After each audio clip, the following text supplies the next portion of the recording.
자, 그래서 원래 신자유주의를 반대하던 바이든 쪽이나 새로 우파 포퓰리스트를 기반으로 해서 관세를 높여야 된다고 주장하는 트럼프 쪽이나 신자유주의는 이제 끝났습니다. 바이든 특, 뭐 이거 솔직히 진보 그룹이 원하는 가장 장기적으로 30년간 주장해왔던 그 이상적인 사태가 벌어졌고, 베이비 부모 세대들이 가장 그렇게 지지하던 사태가 벌어졌으니까 좋아해야죠. 근데 현실은 그렇지 않죠. 왜냐하면 이때는 뭐 제로섬 싸움이니까. 자, 2024년 바이든 트럼프 누가 되든 신자유주의 끝났습니다. 우리는 완벽하진 않지만 효율적이든 적당히 합리적인 체제 이제 버리는 거예요. 가장 비효율적이며 전쟁에 가장 유리한 자본주의 체제에 도전하게 될 겁니다. 미국은 중국을 이길 생각밖에 없어요, 이제. 위태로운 진보 진영은 그래도 계속 작용화됐는데 중국의 군사적 부상이나 지금의 인플레이션 사태에 대해서 저는 이렇게 생각합니다. 사회주의자들에게 기회를 줬었으면 안 됐습니다. 사실 지금 페미니즘도 레디컬 페미니즘, 쉽게 말하면 파이어스톤을 기반으로 하는 마르크스주의 세계관의 페미니즘이잖아요. 여자를 하위 문화로 두고 생산시설을 독점하기 위한 지금 투쟁을 벌이고 있는 중이고, 어떤 테러와 어떤 문제를 일으킨다 하더라도 그것은 뭐 사회주의 이상 국가를 위한 중요한 과정 중의 하나일 뿐이고 당연한 거다. 그리고 보통 이런 것들에서 범죄를 많이 하기 때문에 진보 그룹들은 모두 다 교화주의적 법학자들과 한통속이 됩니다. 뭐 대진연이라든지 이런 쪽을 보면은 기본적으로 그 범법이 많거든요. 뭐 쌍용차 노조 파업 같은 경우도 사실은 불법이었고, 그런 사람들이 기본적으로 전과를 가진다 하더라도 사회에 받아들여야 되며 그 교도소에 오래 살고 있으면 안 되기 때문에 그것들에 대해서 적극적으로 주장하고, 우리나라 같은 경우는 민변이 기본적으로 진보 그룹 대통령을 2명이나 탄생시켰고 의원들 탄생하는 사전 단계에 가깝죠. 그리고 민변이 가장 대표적인 교화주의 법학자 계열이죠. 자, 어쨌든 저는 사회주의자들에게 기회를 줬었어는 안 된다고 생각을 합니다. 그래서 시진핑은 군권 인맥을 지고 올라온 사람이거든요. 딱 마오쩌둥을 그대로 받아들인. 그래서 시진핑 이전에는 공자가 나라를 망쳤다라고 했는데 시진핑이 공자를 다시 띄웠어요. 그래서 그 영화 같은 것도 공자에 관련된 영화도 나오고. 어쨌든 클린턴도 오바마도 어떤 좌파 진영도 자유무역 자체를 부정하진 못했습니다. 오바마는 전통적인 민주당 지역인 캘리포니아를 살리고 중국을 파트너로 활용했고, 이제 좀 더 재정 지출을 돕는 케인즈주의적 역할을 좀 많이 했어요. 사실상 신자유주의자였죠. 그래서 스티글리츠와 폴 크로건이 처음엔 지지했다가 다시 또 돌아서게 되는 겁니다. 이 두 사람은 뭐예요? 자유무역을 폐기하길 바라죠. 신자유주의는 완벽한 제도는 아닌데 양극화를 만드는 게 근본적인 문제입니다. 그래서 세금이 어느 정도 누진세나 이런 것들, 복지제도나 이런 게 있어야 돼요. 그리고 그러지 않으면 국가 자체가, 공동체가 무너집니다. 공동체가 무너지면은 결국에는 자유주의도 무너집니다. 그래서 최하층의 생존은 항상 보장하는 게 가장 기본입니다. 생존이 되지 않을 경우 노예제도 같다고 여기는 자유주의 전통이 있기 때문입니다. 저는 이게 훨씬 케인즈주의보다 낫다고 생각하는데, 케인즈주의는 항상 인플레이션이 일으켜가지고 오히려 양극화를 자기네들이 만들어요.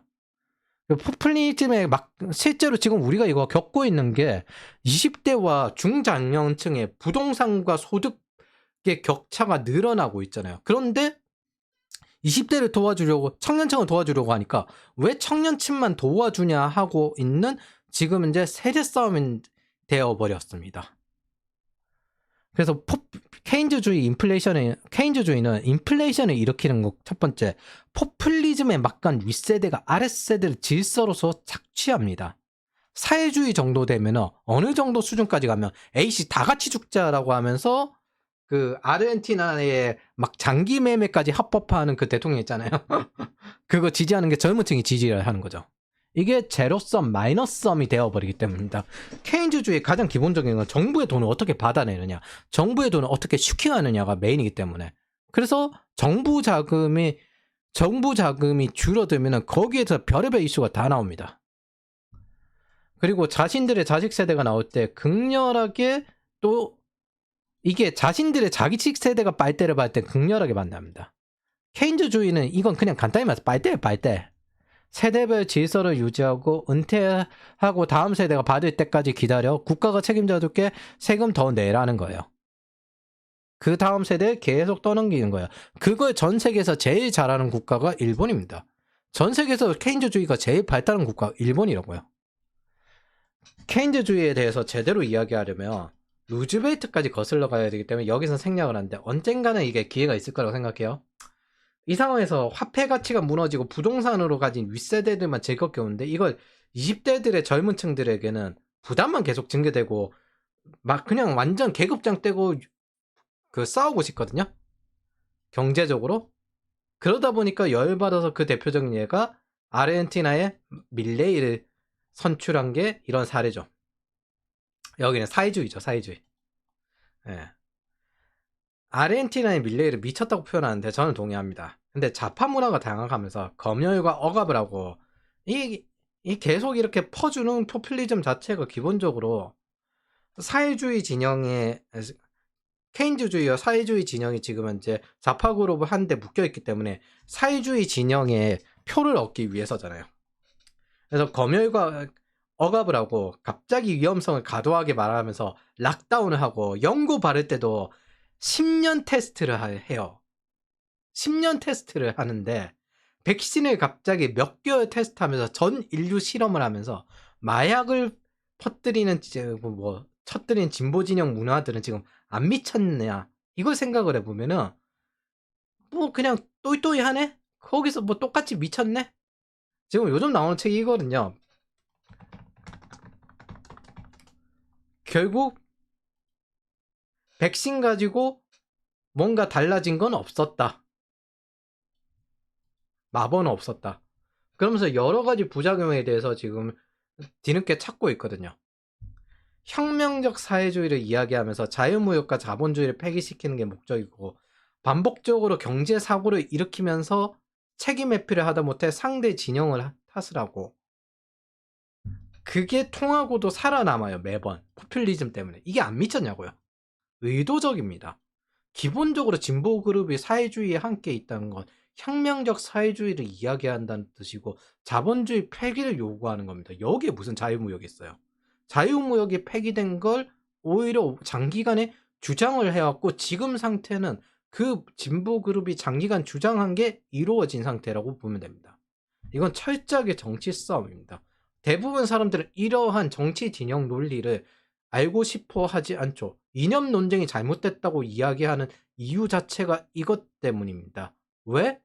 이념 논쟁이 잘못됐다고 이야기해야만 이런 혁명적 사회주의와 구분이 안 되기 때문입니다. 그러나 명확히 구분을 하기 위해서 이념들이 각각 어떤 식으로 동작하고 있고 어떻게 이합집산을 하고 있는지 알고 있어야 됩니다. 그래서 지금 상태는 뭐다? 밀리고 빼앗기면 죽는다. 요 생각을 가지고 있어야 돼요. 뭐? 정부 자금을 어떻게 받느냐. 이 싸움이라니까요. 생산시설에 대한 독점에 대한 이 싸움입니다. 밀리면 빼앗기면 죽습니다. 그게 지금 시대에 일어나는 일들이에요. 그래서 아마 한국에 남는 친구들은 저는 여차하면 박사까지도 놀이라고 이야기를 하거나 그게 싫으면 글로벌로 떠라라고 이야기를 할 겁니다. 그게 기본적으로 정부 자금을 받기가 제일 편해요. 자, 사회주의와 진보 진영은 공화주의와 민주주의를 되게 좋아합니다. 왜? 자유주의를 말아먹어야 되거든요. 자, 자유 없는 민주주의. 조선인민민주주의 공화국. 공화주의 있어요. 민주주의 있어요. 그러나 자유주의는 싫습니다. 통합과 공동체를 훨씬 좋아합니다. 뭐 모든 사람이 통합돼야지. 개인의 파편화라는 자유주의는 절대 안 돼. 사회주의는 기본적으로 집속주의거든요. 모두 개인의 의견이 없어야 돼. 중국도 중화인민공화국이에요. 민주주의, 공화주의 다 있습니다. 그러나 진보 그룹은 가장 기본적으로 자유주의를 혐오합니다. 그리고 대부분 요즘 유튜브든 아니면 언론이든 이렇게 나오는 사람들이나 지식인들이라 불리는 교수들이나 이 사람들 공통적인 특징들이 자기네들의 정치 신념에 대해서 은근슬쩍 숨기고 이게 마치 사람들의 대중야합적인 이야기로 돌아가면서 이야기를 합니다. 근데 뻔히 전체적인 상황에 대해서 이야기하는 거 싹 줄이고 이것만 딱 하나 찔러 넣어가지고 사람들을 선동하거든요. 아이씨, 동맹국에게는 자유무역을 해야지. 어이, 아저씨. 어이, 아저씨. 그런 식으로 선동을 합니다. 사실상 문제를 만들고 문제를 일으키고 이게 보통 사이비들이 한번 발들이고 범죄자들이 마피아 그룹에 할 때 범죄를 저지르고 난 다음에 나는 이제 나가서 뭘 할 수가 없어. 하기 때문에 빠져나가지 못하는 것과 똑같거든요. 정부 의존 사회를 만드는 방식입니다. 자, 우리는 팬데믹에서부터 경고해오던 이 미친 세상, 이게 미친 짓이라고 계속 락다운부터 미친 짓이라고 이야기를 하는데 미친 세상에서 그냥 다른 종류의 미친 세상을 맞이할 뿐입니다. 원래 미친놈 잡는 건 미친놈이라고. 그러니까 새로운 우파 집속주의자들, 포퓰리스트를 거의 뭐 국가주의자들이죠.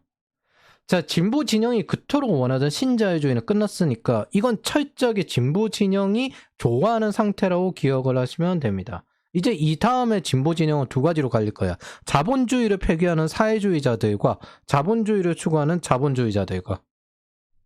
같은 민주당이지만 좌편에 있는 진보 진영은 어느새 오바마를 거쳐서 주류 진영으로 떠오르게 됩니다.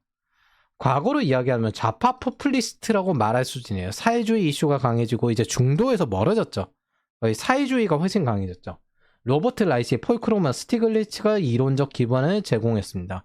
그리고 새로운 이슈도 하나 들고 왔죠. 우리는 이제 환경 경제학자다. 왜? 페미니즘 경제학에서 밀렸으니까? 능력대로 일하고 필요한 만큼 분배해야 된다는 사회주의 이론을 받아들였는지 아니면 경제적 자유, 경제적 평등주의 이퀄리스트가 유행한 게 이겁니다. 마르크스주의 세계관을 이용한 성의 변증법을 기반으로 한 레디컬 페미니즘. 저는 미리 밝히는데 사회주의를 굉장히 혐오합니다. 이런 마르크스 제가 이거 트로츠키의 말을 남기는 데 있잖아요. 마르크스 혁명을 위해서 테러 혹은 사람을 죽이는 것은 필요한 과정이다. 이걸로 많이 뜬 사람 있죠. 이런 것들 오바마가 스웨덴을 띄우면서 뜨게 된 사람 있죠. 슬라보의 지적입니다. 코민테른이라고 불리는 공산주의 인터내셔널은 기본적으로 전쟁도 불사해야 된다. 왜? 사회주의를 위해서 라는 원칙을 가지고 있습니다. 이 모든 것은 마르크스를 추종하는 사람들에게는 동일합니다. 그래서 이 사람들에게는 왜 그런 거 있죠. 페미니즘이 왜 자꾸 쟤네들은 지네들 사상이 일을 할까? 쟤네들은 혁명 과정 중에 하나일 뿐입니다. 그 혁명 과정 중에 하나에서 무슨 문제가 생기고 범죄를 일으키든 그런 것들은 더 큰 대의를 위한 필요한 과정 중에 하나일 뿐이에요. 그래서 주변에 페미니스트를 둔다는 거는 나는 거기에 대해서 사회주의를 어느 정도 허락할 거고 극단적인 사회주의를 허락할 거다. 테러와 이런 것들에서 허락할 거다라고 받아들이는 것과 같습니다. 그게 아니라고 생각할 수도 있는데 기본적으로 존 스토트 밀에 속하는 리버럴 페미니즘을 기반으로 받아들이는 보수주의 계통에서는 여성의 경제적 사회 진출에 대해서 적극적으로 주장을 합니다. 이게 완전 다른 쪽 개념이에요. 목적 자체가 레디컬 페미니즘이란 거는 마르크스주의 세계관을 받아들여가지고 이걸 띄우는 거고 대부분 지금 현재 전 세계 페미니즘은 레디컬 페미니즘으로 통합이 되었습니다. 그리고 혹은 일부 있다 하더라도 그걸 방치한 거고요. 그래서 중립자들은 그거를 일시적으로 필요할 때만 갖다 써가지고 아니라고 하는 건 전혀 잘못된 개념입니다. 애초에 비판을 그만했었기 때문에. 자, 어쨌든 이 코민테른을 그대로 받아들이는 것 자체가 불법, 폭력, 선동, 학살, 억압 이런 히틀러와 무솔리니와 같습니다. 참고로 히틀러도 무솔리니도 사회주의였고 똑같이 모기 걸렸을 때 자유주의자들에게 걸렸습니다. 단지 왜 우파라고 하냐면은 민족주의를 가져다 썼거든요. 그래서 포퓰리스트 사회주의자였을 뿐입니다. 오직 다 똑같이 마르크스입니다. 이런 상황에서 마이클 샌델이 짓거리는 정의란 무엇인가 했을 때 왜 정의가 이런 정의에서는 그대로 들어가는지 모르겠습니다. 한심한 소리였습니다. 애초에 팬데믹에도 이건 정의가 아니라고 이야기를 했어야지. 복음주의 기독교 진영에서 힐러리가 미국을 떠나던가 교리를 바꾸던가라는 메일을 쓰지 않았으면 트럼프는 당선되지 않았을 겁니다. 저는 이 사람이 머리 좋은 또라이라고 생각하거든요. 근데 아직까지 진보 진영은 왜 트럼프가 당선된지 모릅니다. 신분 상태로 부자와 빈자가 갈린다고 말하면서 인플레이션을 만들어서 최하의 매트릭스를 부숴야만 다시 불평등을 이야기할 수 있게 됩니다. 이게 지금 우리가 처해 있는 상황이에요. 미국 같은 경우 주거인들에 대한 노후 빈곤, 그러니까 그 노후 빈곤율이 많이 떨어졌거든요. 그러니까 빈곤을 만들기 위해서 난민을 받아들입니다. 그러면서 히스패닉 표를 계속 만들어요. 그게 지금 현재 진보 진영 쪽으로 계속 늘어나는 방향이죠. 자, 그래서 우리는 마르크스주의를 경계하지 못하고 정치를 보지 않은 대중의 선택에 대해서 현실은 받아들여야 됩니다. 언제나 대중은 누구를 지지했다고 해서 비난을 받으면 안 돼요. 우리는 뭐 정책 자체와 상황 자체에 대해서 표를 던지고 비판을 할 수는 있어도 그게 기본적으로 자유 언론이니까 누구를 지지했다고 해서 거기에 대해서 직접적인 공격 대상이 되어서는 안 됩니다. 자, 그래서 우리는 앞으로도 그럴 것이고 어차피 이 책임을 스스로 지게 될 테니까 계몽 따위를 절대 할 생각을 하면 안 됩니다. 우리는 스스로 피해를 입지 않도록 구제해야 됩니다. 스스로를. 자, 정작 기본소득제와 국가부채 무용론을 열심히 이야기하면서 전쟁과 인플레가 부른 불평등을 스티글리츠가 자기가 이 인플레를 스티글리츠가 만들고 그 인플레로 전쟁이 발발했는데 다시 또 국가가 역할을 생각해야 됐대. 문제를 만들고 문제를 해결하는 척, 문제를 다시 이슈화시키고 문제를 해결하는 척, 다시 또 불평등을 반복시키고. 이게 기본적으로 지난 30년간 진보 그룹이 해온 일입니다. 여러분들이 이 글을 읽고 이해하려는 이유는 어떤 행동을 해야 나의 삶을 개선할 수 있는지 이것들에 대해서 판단하기 위해서, 올바른 선택을 하기 위해서. 그러나 대다수 대중에 대해서 가난해질 자는 스스로 가난해지기 때문에 그냥 방치하세요. 절대 계몽하려고 하지 마세요. 내 주변에 있는 사람들에 대해서도 똑같습니다. 내 주변에 있는 사람들을 철저하게 바꿀 생각을 하지 말고 적절하게 조절을 해야 됩니다. 그리고 차단할 사람들은 차단하는 게 낫습니다. 여러분들이 그 사람들 계몽하려고 하니까 그때부터 스트레스가 생기는 거예요. 그것들은 뭐 노후에 알츠하이머나 파킨슨병만 부릅니다. 스트레스 호르몬이 만들어서. 자, 이제 좌파 포퓰리스트들이 주류 진보 진영이 되니까 우파 포퓰리스트가 탄생한 게 트럼프입니다. 그래서 워싱턴 컨센서스에서 반신자유주의, 반세계화는 좌우 포퓰리스트 둘 다였다면 이걸 반대하는 쪽은 좌파 포퓰리스트만 장기적으로 진보 주류 진영이 되었다가 이제 우파 포퓰리스트도 이제 부활을 한 거예요. 그게 트럼프입니다. 레이건 노믹스에 억눌려 있던 우파 포퓰리스트가 진보 진영, 보수 진영에 등장을 하고 공화당도 이제 관세를 올려야 된다라고 이야기를 하기 시작합니다. 트럼프의 특징이 이거예요. 월가나 기업의 후원금이 아닌 자신의 돈으로 당선됩니다. 그것도 순수하게 자신의 돈으로. 이퀄리스트들이 맨날 이게 불평등하다 말하면서 훨씬 잘나빠진 집안에서 태어난 것처럼 보이는 월스트리트 지지를 받는 힐러리는 클린턴 때는 낙태 반대론자였습니다. 근데 자신이 대선을 치를 때는 낙태 찬성론자 페미니스트가 됩니다. 두 번째, 자유무역을 파괴하다 못해 심지어 고립주입니다. 사실 미국은 그냥 자기네들끼리만 살면은 더 잘 살거든요. 2차 세계대전 때 일본이 진유만 공습을 안 했어도 미국은 별로 세계에 나가고 싶지 않았을 거예요. 트럼프는 그리고 사실 이런 자유무역에서 가장 피해를 받은 게 저기 디트로이트 러스트벨트 같은 데잖아요. 자기네들끼리 살면 제일 잘 살아요, 사실. 그리고 미국의 중산층도 요즘 슬슬 나오고 있어요. 왜 우리가 자유무역을 해줘야 하는 거지? 미국의 입장에서 정확히 이야기하면 자유무역을 해줘야 하는 입장인 겁니다. 왜? 전 세계는 미국 시장에서 팔아서 우리 시장에 물건을 팔아서 우리 시장에 투자를 받아서 돈을 돌리는 입장이니까. 근데 왜 우리는 우리한테 투자를 하고 우리 시장에 하고 우리 세금 가지고 복지 정책을 하면은 쟤네들보다 훨씬 잘 살 수 있는데 우리는 의료보험도 제대로 만만치 않은데 왜 여기서 이러고 있어야 되는 거지? 이게 현재 미국이 슬슬 미국인들이 가지고 있는 관점이에요. 심지어 이라크 전쟁 때 동맹국이라는 사람들이 전부 후방으로 빠져 있는 것까지 하니까 왜 우리 세금까지 들여가고 우리 피까지 들여가지고 희생을 해줘야 되느냐, 이 부분입니다. 특히나 이 자유무역으로 일자리가 뺏긴 이 요즘 미국의 진보 진영들도 그러니까 노조들도 그렇게 사회주의식 아니에요. 이거 폐기하라는 주의예요. 요즘 미국의 노조들도 이거 폐기하라는 주의에 좀 가깝습니다. 자, 그리고 트럼프의 이제 세 번째 복음주의입니다. 이거는 이제 힐러리가 차고 난 다음에 마지막에 메일을 보냈거든요. 복음주의 기독교에서. 이거 제발 차별금지법만 바꿔라. 트럼프는 도저히 지지 못하겠다. 그랬더니 힐러리가 야, 그 미국이 떠나거나 교리를 바꾸거나 둘 중 하나 해라. 그래서 트럼프를 지지하는 걸로 결국 바뀝니다. 이게 거의 선거 일주일 전이었던가 그걸로 알아요.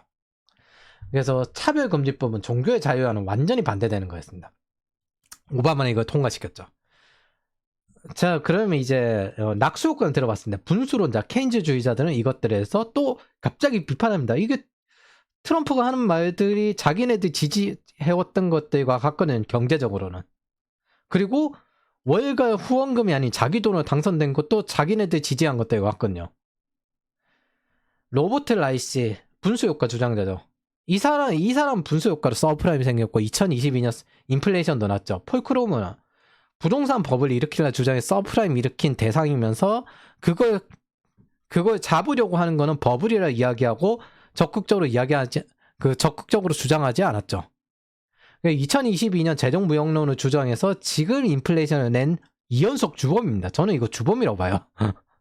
노벨상 수상자지만 전 세계에서 경제이론과 선동만으로 사람 가장 많이 죽인 인간을 봅니다. 스티글리츠, 양적 완화 지지자죠. 문재인 적극적으로 지지하고. 우리는 지금 그 재앙을 맞이하고 있습니다. 기본소득제 주장하면서 공정무역 주장하는데 쉽게 말하면은 이제 무역 흑자에 대해서 비판적이에요. 폴크로머는 똑같고, 예, 똑같이 인플레이션 사상적 주범 중에 하나입니다. 이게 공통점이 있어요. 한국, 일본, 중국의 미국 대상의 무역 흑자를 비판한다는 겁니다. 맨날 경제적 석학 어쩌고저쩌고 나오면 이야기하면서 진보 진영에서 자주 초빙하는 이 세 명이죠. 예. 그런데 한국의 진보 진영은 무역 흑자 내야 되거든요. 그래서 트럼프가 하면 반대하고 바이든이 하면 찬성직이에요. 근데 트럼프는 버니 샌더스와 같은 보호무역 정책주의자고, FTA 할 때 한국이 미국이랑 FTA 할 때 스티글리츠가 FTA 리스크 조심해야 된다고 이야기하거든요. 한국 진보 진영도 적극 반대했습니다. 정작 한중 FTA는 입을 다물어요. 왜? 중국 같은 경우에는 사회주의 국가잖아요. 현실은 한미 FTA를 하지 않은 동안 얼마나 한국 경제가 위태로웠을지 잘 알 수 있습니다. 지금 미국이 제일 많이 사주고 있거든요. 그리고 사실 중국에 파는 것도 중국에서 만들어가지고 미국에 파는 거기 때문에, 그래서 이들은 갑자기 트럼프 시기에 자유무역의 수호자처럼 바뀝니다. 갑자기 자유무역의 수호자처럼 바뀝니다. 야, 너 방금 전까지 FTA 리스크 조심해야 된다면서 공정무역 이야기했잖아. 갑자기 자유무역 수호자처럼 싹 바뀌게 됩니다. 트럼프 시기에. 자, 그리고 이제 IRA법, 이거는 완전 가트 룰과 WTO 룰을 부수는 방식이거든요. 바이든에게는 어떻게 대응하는지 봅시다. 바이든은 자유무역을 외면하고 있습니다. 이것은 좋은 일입니다. 로버트 라이시, 스티글리츠, IRA법은 트럼프보다 더한 보호무역주의지만은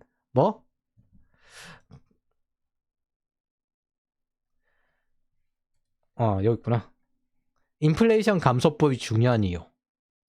철저하게 정치적이라니까. 노벨상 수상자가 뭐가 없어요. 모든 지적 학자들은 정치 진영이 있습니다. 그거에 따라 필요하게 편을 들고 그렇게 해야 되면 정부 이 돈을 받을 수도 있고 정부에 들어갈 수도 있어요. 폴 크루거만 제가 따로 뺐습니다. 공화당을 지지하는 머스크랑 싸우고 있는데 테슬라는 비트코인 IRA로 가치가 떨어진다. IRA법 이후 IRA법이 12월 9일이건 요때 이후로 급속도로 비트코인이 오르고 있죠. 왜냐하면 분수효과니까. 자, 미국의 무역 노선이 강경한 이유. 이게 이 사람이 뉴욕타임즈에 기고를 하기 때문에 전후 가트 WTO IRA법 이후부터 전후 가트 WTO로 대표되는 전후 무역 시스템을 주도한 미국이 자국의 전략적 목표를 위해 해당 규범을 변칙 적용하기 시작하면 보호무역주의가 전 세계적으로 확대될 수밖에 없다. 그럼에도 불구하고 필자는 바이든 행정부가 옳은 일을 하고 있다고 생각한다. 국제무역 규범도 중요하지만 그보다 여기서 또 나오죠. 민주주의. 자유주의는 어디 갔냐. 민주주의를 수호하고 지구를 살리는 일이 더 중요하기 때문이다. 갑자기 3명은 다시 또 바이든 때 보호무역주의를 자로 확 돌변합니다. 트럼프 때 갑자기 자유무역주의자였다가 목표 자체가 동일하죠. 전 세계 학회를 다니면서 그냥 미국 민주당을 홍보하고 공화당을 비난한 거 말고 없기 때문이다. 이들이 가진 학자적 지식과는 상관없습니다. 대중을 어떻게 야합을 시키고 선동을 하냐. 경제학자는 이름을 단 정치 선동가에 지나지 않습니다. 경제학이 원래 정치 경제학이긴 하니까. 그리고 거기에 가장 적합한 게 케인즈주의니까. 자유로운 민간을 부정하는 서브프라임의 주범들이고 인플레이션의 주범들입니다. 그리고 말로 사람을 얼마나 많이 죽일 수 있는지 확실한 인간들이고. 1990년 이후 굵직한 경제 문제들은 분수효과에서 나왔습니다.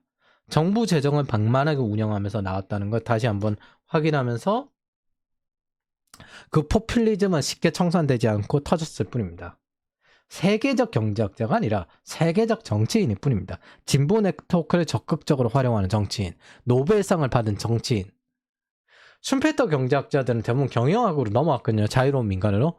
죽은 경제학에서 페미니즘, MMT, 사회주의라 야합하면서 사실상 현재 경제학은 정치 경제학이 되었으면서 동시에 부두 경제학이 되었습니다. 효율과는 전혀 상관이 없습니다. 이들은 경제정책에 아무런 도움이 아니라 재앙만 불러일으킵니다. 그리고 아무도 이들에게 책임을 묻지 않았기 때문에 제가 아예 그냥 기록을 남깁니다. 그리고 여러분들은 이 사람들 이야기를 듣고 돌아가는 정부들을 모두 가지고 있습니다. 어느 나라든. 실용주의적 노선 그따위 거 없습니다.